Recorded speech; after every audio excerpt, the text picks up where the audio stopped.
Algebra 1. Today we are going to be factoring using the distributive property. You've been distributing for ages now, so what we're going to do is actually go backwards.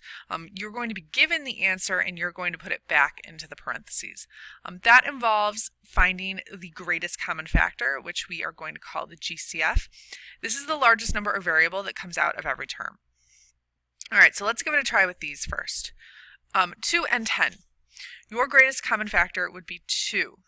Because 2 goes into 2 evenly and 2 goes into 10 evenly.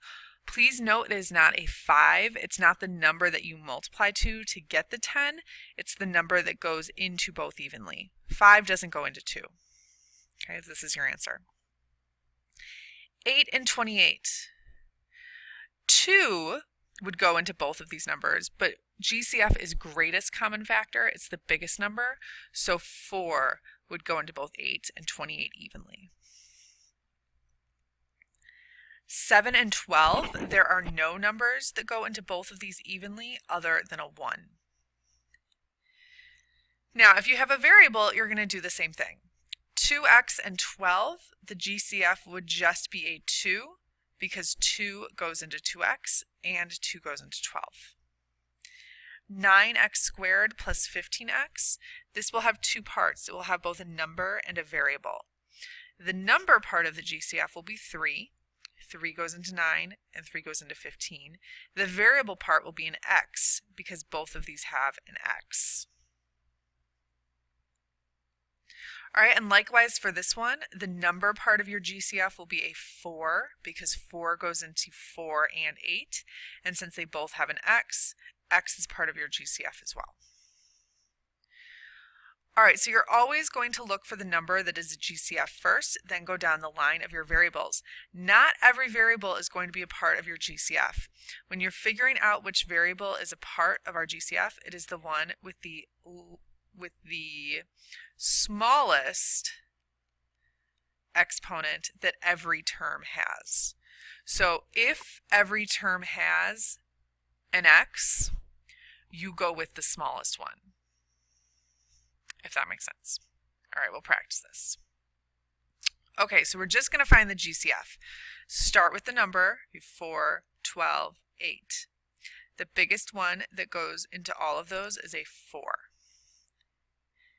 Now look at your x's. You have x squared, x to the 5th, x to the 3rd. They all have an x. You go with the smallest one, x squared. All right, now we look at y's. Y squared, y to the 8th. They all have it. They all have a y. Go with the smallest one. So your GCF will be 4x squared y. Number 2, again, start with the numbers, 10 and 5. The biggest one that goes into both is 5. Now you have a to the 8th and a to the 9th. They both have an a. You go with the smallest one. So a to the 8th. B's, b squared, b to the 7th. They both have b's. You go with the smallest one, b to the 2nd. 15x to the 3rd yz plus 40x to the 10th z cubed.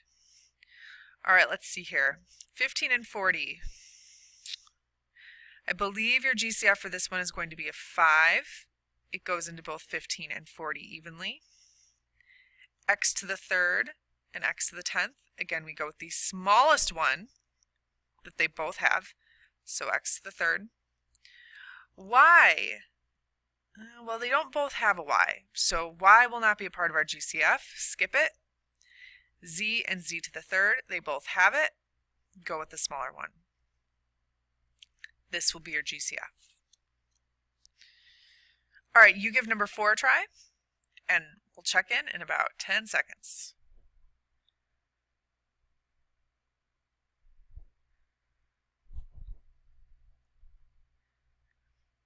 All right, so your GCF for this one's a little tricky actually, because you have a 7 and a 1. That's just a 1. You should have an a squared, because that's the smallest a that they both have. You both have b's, go with the smallest, b to the 3rd. And then they both don't have a c, and they both don't have a D. So those aren't part of your GCF. It's just this. All right, so now we're going to do the full thing. Now we are going to do reverse distributive property, which we are going to call factoring. So you're going to start by finding the GCF, and then we're going to figure out what has to go left over in the parentheses. So I want you to notice how I've set this up. I've put a line out front for the GCF, and then since there are two terms and a plus sign in your answer, you need two terms and a plus sign inside your parentheses. So I've just put these blanks. Number 2, I have two terms and a minus sign. So in my parentheses, I have two terms and a minus sign. And the GCF is going to come out front. On this next page, you can just look here. 3 terms plus minus. Notice in my parentheses, I have 3 terms plus minus. And again, 3 terms plus minus. And so that's how I've set it up inside my parentheses. As you get better at these, some people still like to set it up like this before they actually do the problem, and other people just kind of do this as they go along. They don't actually start with this format. So here's how we do this. Find your GCF first, put it out front. 9 and 15. Your GCF is going to be a 3. And then x squared and x, your smallest one is an x. Now we're going to distribute. 3x times something gives you 9x squared. So I'll go a step at a time. 3 times something is 9. 3. X times something is x squared. Well, I have 1. I need 2. So I need to multiply by 1 more x. Now I go to the next blank. 3x times something is 15x. 3 times 5 is 15. I have 1x. I need 1x. All right, so I'm good. I don't need anything else there. Okay, let's try another one. 14x to the 4th minus 21x squared. Find your number that goes into both of these evenly. It is a 7. Check your x's. Go with the smallest one. Now we distribute. 7 times something is 14. It's a 2. You have x squared. You need to have an x to the 4th. So we need 2 more x's. Next blank, 7 times something is 21. It's a 3. You have 2 x's. You need 2 x's. So we have everything we need. We're not going to put anything else here. All right, so that's how we do this. Let's try some more. All right, next one. 4, 20, negative 16. A 4 goes into all of those. That's part of your GCF. They all have x's. Always go with the smallest one. That will be x squared. And now we distribute. 4 times something is 4. Okay, that's a 1. You have x squared. You need to get to x cubed, so we need 1 more x. Next parentheses. 4 times something is 20. It's 5. You have 2 x's. You need 2 x's, so we have everything we need. Move on to the next blank. 4 times something is 16. 4.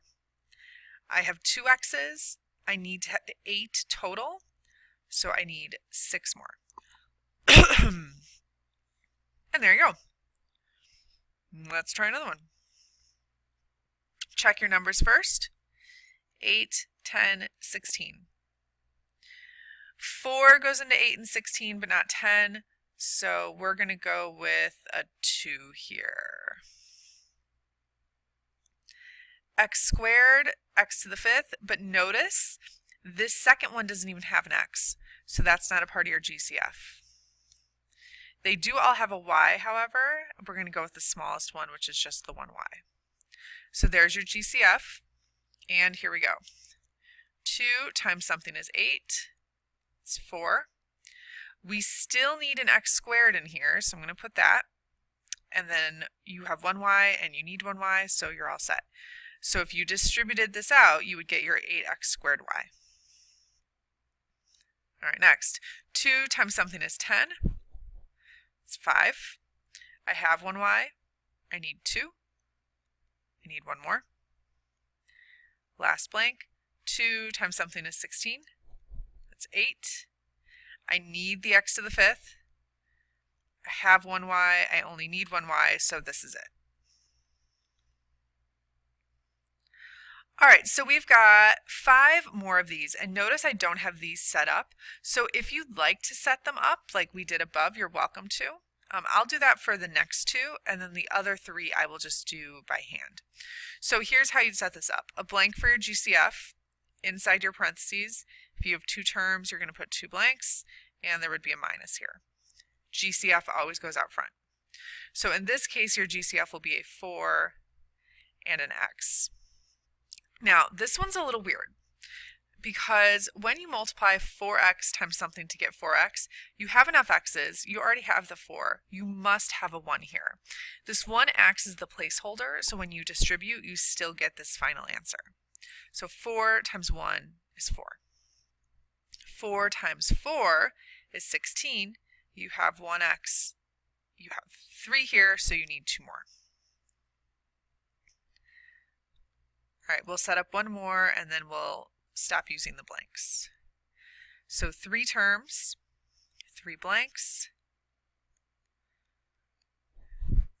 GCF, you have a 15, a 9, and a 6. Your GCF will be a 3. D, no x's because they don't all have 1. And now we distribute.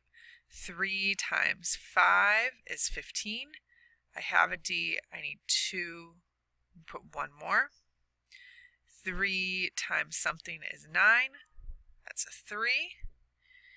And then you have a D, and you need a D, and you already have it. So we're not going to put anything else there. 3 times something is 6, that's a 2. And you still need an x. All right, so that one's done. Now I'm going to try this without filling in the blanks. So GCF, 5, A, okay, go with the smallest, B, again, go with the smallest. No C because they don't both have 1.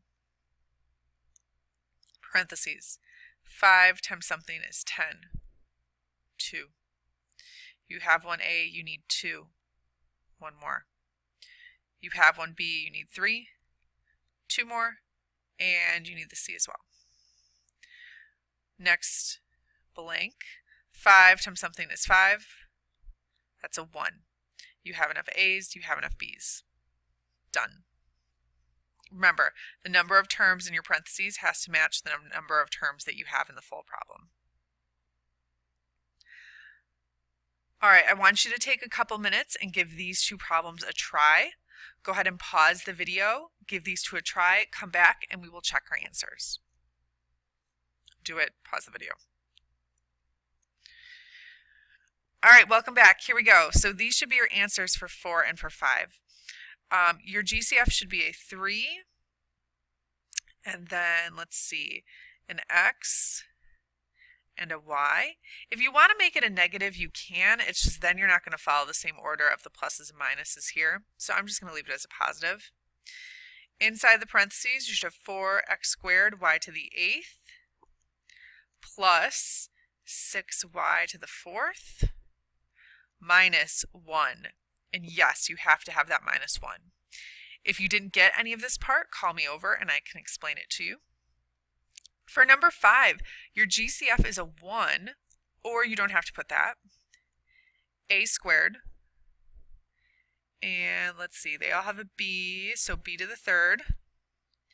And we're not going to have any C's because this last term doesn't have it. All right, in your parentheses, we're going to have 7, 1 more A, 7 more B's, and a C squared, minus, let's see, you need 10 more A's, you have enough B's, you need a C, plus 11, You have enough A's. You need 6 more B's. And there you go. Again, if you didn't get this answer, call me over and I'm happy to explain it to you. All right, we got one more thing to talk about today, and that's when we're factoring and solving using zero product property. Zero product property is the last video that you listened to, where we're setting each individual part equal to 0. One of the rules for zero product property was that you have to be in factored form before you solve. So factored form is what we just learned how to do today, the distributive property. So to do this problem, what you're going to do is start by finding your GCF. In this case, it will be 12x. Factor it by finding what's left in the parentheses. It'll be x and then just a 2. And now we'll use zero product property, set each part equal to 0. So this is the part we did yesterday, and then we'll solve. Divide by 12, divide by 12, x equals 0, minus 2, minus 2, x equals negative 2. All right, so it's just combining the two steps into one. Let's try the second one. GCF will be a 6 and an x squared. You've got 1x that you need, and 6 times 3 is 18. Now we set each part equal to 0. 6x squared equals 0. X plus 3 equals 0. Divide by 6, divide by 6. X squared equals 0. Square root, x equals 0. And x equals negative 3. Now, the last two are a little tricky. Notice that these are not equal to 0. So just like when we did quadratic formula, you've got to move everything over to one side. So we're going to minus the 20k over.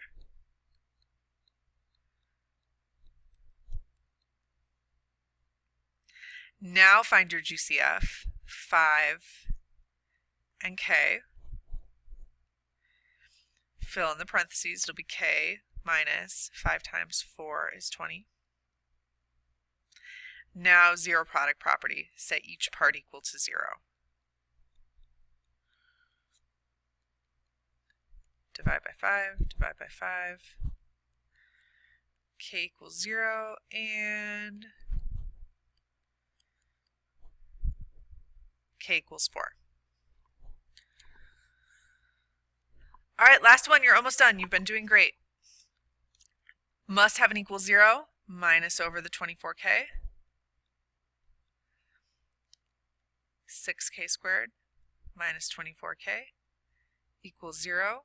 Find your GCF, 6 and k. Factor it. You need one more k. 6 times 4 is 24. And set each part equal to 0.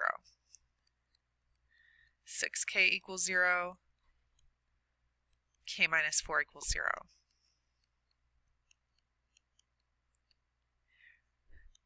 Feel free to pause it or to go back.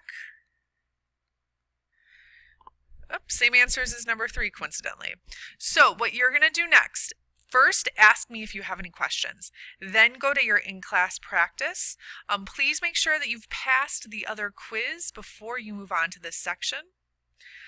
You can give these problems a try, and then when you're ready, you can go ahead and take your Canvas quiz.